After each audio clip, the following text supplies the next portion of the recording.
there's an expression that I've said on this podcast many times, but I'll say it again, is that hard times create hard men. Hard men create soft times. Soft times create soft men. Soft men create hard times. We are now around soft men and hard times. Yeah. We're in the time of toxic masculinity, right? Where you could be toxically male. Yeah. And then if you're suppressing masculinity, you're going to bring on hard times. It doesn't mean masculinity doesn't mean you're mean. Yeah. It doesn't mean you're angry. It means strength. Yes. It means discipline. It means the ability, like you need a military. And if you don't think you need a military, you need to go and pay attention to the rest of the world, because there's militaries all over the world that are doing horrific things. If you don't have a military in this country that can combat that and at least act as a deterrent to them doing things, you're going to get taken over. That's what's happened.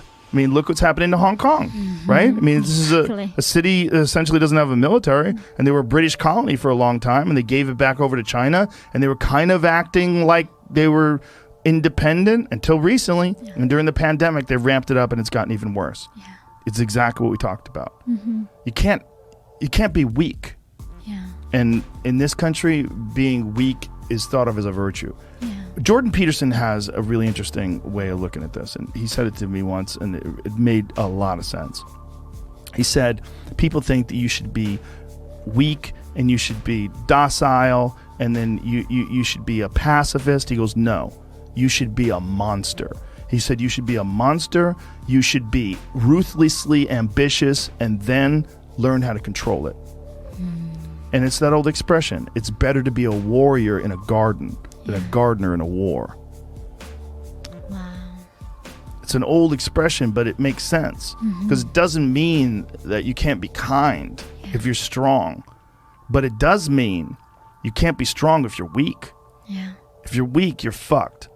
And there's a lot of weak people in this country right now that are trying to take control, and they're gathering up all the other weak people, and they say, yeah, let's all be weak together. Yeah. And they're willing to embrace all sorts of ideas that have been disproven, not just disproven, that have caused the deaths of untold millions of people in Maoist China and Stalinist Russia. And it's crazy. And they're short-sighted. And they're short-sighted because in the short term, they want their tribe to win. And there's so many weak people that'll join along with them. There's so many just simple-minded dullards that just want to promote their tribe. Yeah. I mean, they encourage you to be triggered. Yeah. They encourage you to be weak, right? When you go there, they try not to expose you to any reality.